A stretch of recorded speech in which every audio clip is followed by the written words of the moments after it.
Everyone, welcome back to my channel.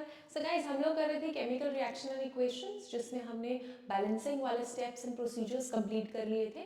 आगे हम बात करते हैं एक छोटे से टॉपिक और की, जो मैंने आपको कहा था कि यहाँ लास्ट में गिवन है और काफी इंपॉर्टेंट है क्योंकि उसमें से काफी क्वेश्चंस बन जाते हैं। Correct? Then we will be starting on with the types of chemical reactions. Okay, so यहाँ तक तो आपने बैलेंस इक्वेशन करी थी। लास्ट स्टेप जो था बैलेंस इक्वेशन का वो ये था कि हमें साथ साथ सिंबल्स भी लिखने चाहिए एक केमिकल इक्वेशन को कंप्लीट करने के लिए। करेक्ट? जैसे फॉर एग्जांपल आयरन अगर यहाँ सॉलिड है तो हमने S मेंशन किया, वाटर गैसियस स्टीम की फॉर्म में है तो हमने G लिखा, फिर Fe3O4 आयरन ऑक्साइड हमने सॉलिड बनाया और साथ में H2 हमने गैस रिलीज करी।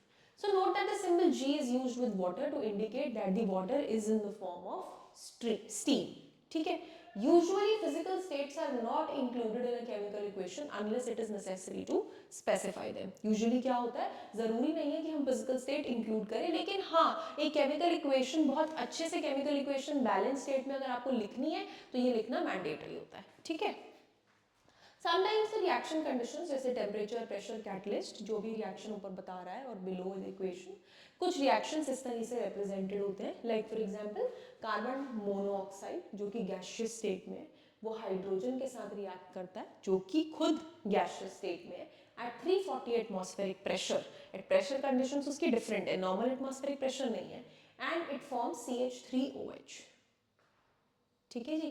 तो ये एक केमिकल रिएक्शन है which is taken place at a special pressure conditions. So this is basically CH3OH. We can call this an alcohol group, so we will call it as methanol. Okay, where carbon monoxide has combined with the hydrogen to form the same. Let's write an equation over here. Carbon monoxide plus hydrogen has combined to form CH3OH. Okay, now C. C is equals to C is equals to 1, oxygen is equals to 1, H is equals to 2, C is equals to 1, H is equals to 4, O is equals to 1. ठीक है, तो C 1 है, O 1 है, the only thing which is missing over here is the H2. ठीक है, तो यहाँ पे H2 है, यहाँ पे H4 है, तो इसको 4 बनाने के लिए यहाँ पे मैं 2 ऐड कर देती हूँ, ये बैलेंस हो गया। So this is my balanced equation, right? ये है special atmospheric special pressure conditions में which is 340 atmospheric pressure, right? अगले सेंटेंस की अगर मैं बात करूं, that is nothing but this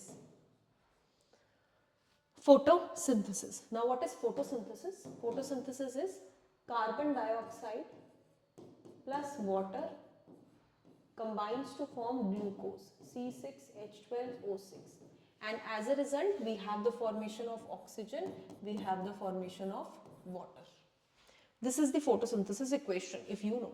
ठीक है, सो हियर कार्बन डाइऑक्साइड जो हमने एयर से ऑब्टेन किया, कंपैरेटिवली वाटर जो हमारे को सॉइल से मिला, प्लांट्स को बेसिकली, और ये ग्लूकोज जो उन्होंने प्रोडक्ट बनाया, साथ में उन्होंने बाई प्रोडक्ट ऑक्सीजन रिलीज किया, and some amount of water is also released. So this is an equation which is related to the photosynthesis and this is very very important. इसमें हम क्या parameters use करते हैं? इसमें use होती है sunlight, इसमें use होता है chlorophyll. ठीक है जी। अब यहाँ पे देखो कार्बन हमारे पास 1 है, whereas यहाँ पे कार्बन हमारे पास 6 है, तो सबसे पहले हमने यहीं पे क्या लगाना चाहिए? 6। जब यहाँ पे 6 लगाया तो कार्बन 6 हो गया, ऑक्सीजन हमारे पास 12 हो गया।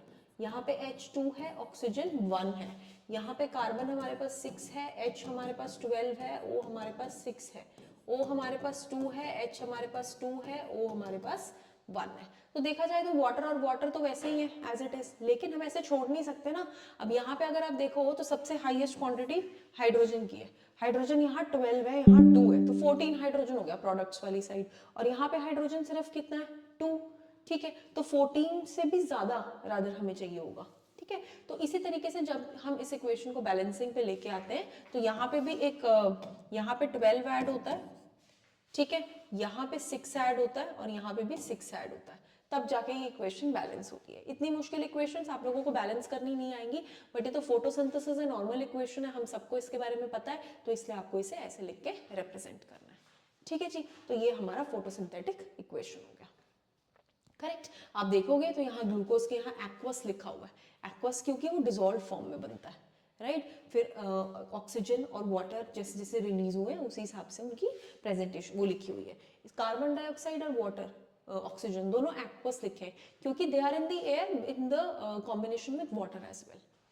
ओके जी, so I think that's all for this lecture. अगले में हम types of chemical reaction start करेंगे and that will be the second part of this chapter. Thank you so much for watching my lecture, that's all.